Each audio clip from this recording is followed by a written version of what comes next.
اعلان کرنا شروع کیا کہ ہم مسلمانوں کو کاٹیں گے، ماریں گے، قتل کریں گے، اسلام کو مٹائیں گے، خاک مٹائیں گے، تم سے تمہاری کھجلی نہیں مٹائی جا سکتی۔ السلام علیکم ورحمۃ اللہ وبرکاتہ۔ امید کرتا ہوں کہ آپ سب لوگ خیریت سے ہوں گے۔ اللہ تبارک و تعالی سے دعا ہے کہ آپ کو شاد و آباد رکھے۔ میرے پیارے اسلامی بھائیوں، آج ہم آپ کے سامنے پھر سے روبرو ہوئے نئی اپڈیٹ کے ساتھ، اور وہ اپڈیٹ یہ ہے کہ مفتی سلمان ازہری صاحب نے، جیسا کہ آپ کو پتہ ہی ہوگا، 22 جنوری کو ایودھیا مندر کا نرمان ہونے والا ہے۔ اسی ٹاپک پر مفتی سلمان ازہری نے کچھ بیان کیا ہے، اور وہ شخص اس بیان کو ضرور سنیں مفتی سلمان ازہری کے، کہ جو شخص کہتے ہیں کہ مسلمانوں کو ماریں گے، مسلمانوں کو کاٹیں گے اور مسلمانوں کو مار کر پاکستان میں بھگائیں گے۔ اور وہ شخص اس بیان کو ضرور سنیں کہ جو شخص یہ بھی کہتے ہیں کہ اسلام کو ہندوستان سے مٹا دیں گے۔ میرے پیارے اسلامی بھائی، ویڈیو یہ رہی، ویڈیو کو دیکھیں۔ جن لوگوں نے آج اپنے طاقت کے بل بوتے، اپنے تخت کے بل بوتے، اپنی سیاست کے بل بوتے یہ اعلان کرنا شروع کیا کہ ہم مسلمانوں کو کاٹیں گے، ماریں گے، قتل کریں گے، اسلام کو مٹائیں گے، خاک مٹائیں گے، تم سے تمہاری کھجلی نہیں مٹائی جا سکتی۔ کیا خاک مٹاؤ گے؟ تم کیا سمجھتے ہو اسلام کسی محلے کا مذہب ہے؟ کسی ایک بستی کا دین ہے؟ اسلام کی جڑیں تحت الثری میں ہیں اور اس کی شاخیں اوجہ ثریا پر۔ اس درخت کو ہلانا تو دور کی پتے کا بحال بیکا کرنا بھی مشکل ہے۔ دنیا بہت کوشش کر کے دیکھ چکی، تمہارے پاس کتنی طاقت ہے، نہ قارون کے برابر ہے، نہ شداد کے برابر ہے، نہ فرعون کے برابر ہے، نہ حامان کے برابر ہے۔ بڑی بڑی طاقتیں آئی لیکن دین حق کو کبھی نہ وہ مٹا سکی تھی، نہ مٹا سکیں گی۔ اور ہم تو یہ کہتے ہیں، یہ جو تم ظلم کا ماحول گرم کر رہے ہو، اسی وجہ پر میں آج گفتگو کر رہا تھا، یہ تو ہمارے اعمال کی شامت ہے۔ ہم بھٹکے ہوئے تھے، ورنہ قرآن میں اللہ نے فرمایا وَلَن يَجْعَلَ اللَّهُ لِلْكَافِرِينَ عَلَى الْمُؤْمِنِينَ سَبِيلًا، اللہ ہرگز کافروں کو مومنوں پر غلبہ نہیں دیتا، بے شک ہرگز نہیں دیتا۔ لیکن یہ آج کے حالات اس لیے ہیں کہ ہم راستہ چھوڑے ہوئے ہیں۔ ایک بات میں آپ کو بتاؤں، آج کے حالات کے تناظر میں ایک بات میں کہوں، مسلمانوں کا بغداد میں تاریخی وراثت ہماری رہی ہے، تتاریوں نے حملہ کیا، تباہ و برباد کیا بغداد کو، اور اتنا برباد کیا کہ مسلمانوں کی کھوپڑیوں سے مینار بنائے، دریائے دجلہ کا پانی خون سے لال ہو گیا۔ بادشاہ کی جو بیٹی تھی تتاریوں کی، ایک جگہ سے گزر رہی تھی، ایک سچے مومن کو دیکھا، ان حالات میں بھی وہ کھڑے ہو کر اذان دے رہا ہے، سبحان اذان دے رہا ہے۔ بادشاہ کی بیٹی تھی، اس نے کہا یہ اب کہاں سے آواز آ رہی جب ہم قتل عام کر رہے ہیں، گردن مار رہے ہیں، یہ کون ہے جو اذان دے رہا ہے؟ فوجی فوراً گئے اور پکڑ لائے۔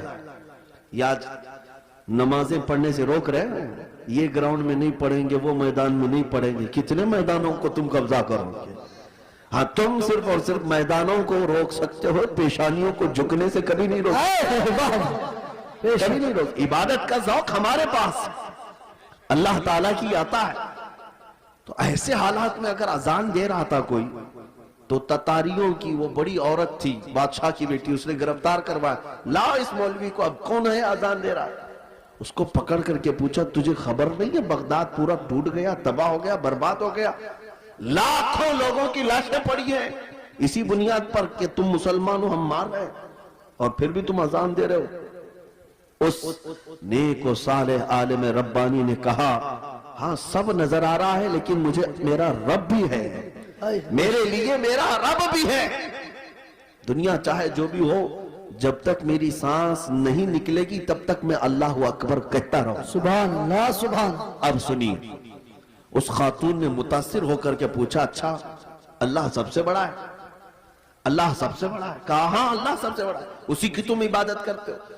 یہ ہمارے اور آپ کے لیے بہت ہی سوٹیبل بات ہے، تم اللہ کی عبادت کرتے ہو، لوگ یہ تم کو تانا ماریں گے اگر تم اللہ کی عبادت کرتے ہو تو اللہ تمہاری مدد کیوں نہیں کر رہا؟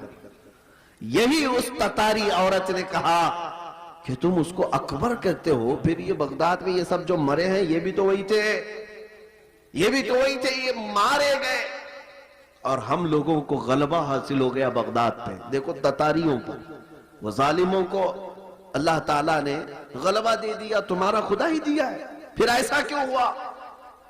بہت پتے کی بات سنیے. اس عالم دین نے کیا کہا کہ اے خاتون میں تجھے ایک مثال بتاتا ہوں.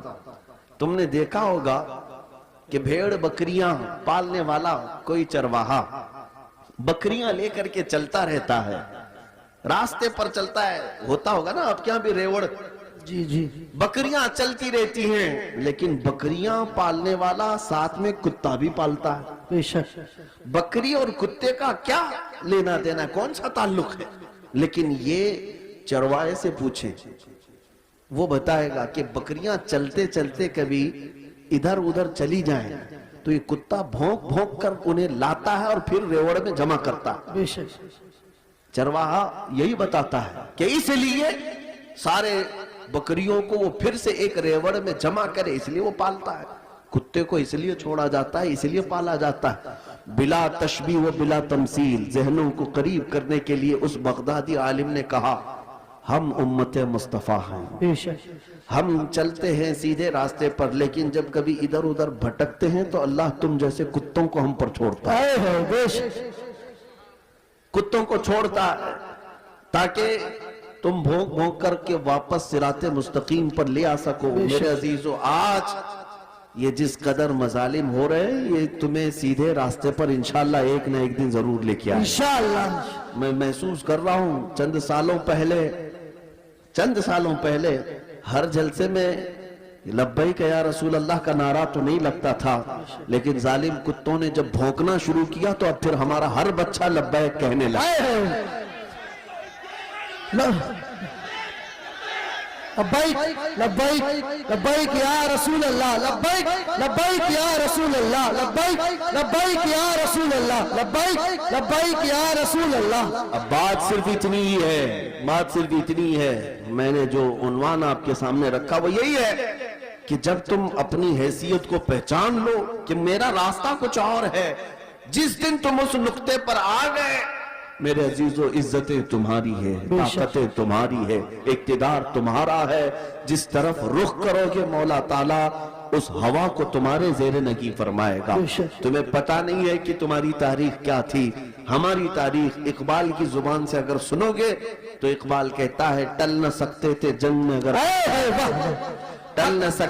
جنگ میں اگر اڑ جاتے تھے. ہماری تاریخ اقبال کی زبان سے اگر سنو گے تو اقبال کہتا ہے ٹل نہ سکتے تھے جنگ میں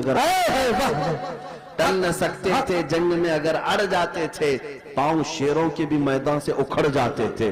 تو جس سے سرکش ہوا کوئی تو بگڑ جاتے تھے. ارے تیغ کیا چیز، ہم توپ سے بھی لڑ جاتے. دشت تو دشت ہے، دریا بھی نہ چھوڑے ہم نے، بحر ظلمات میں دوڑا دیے گھوڑے ہم نے.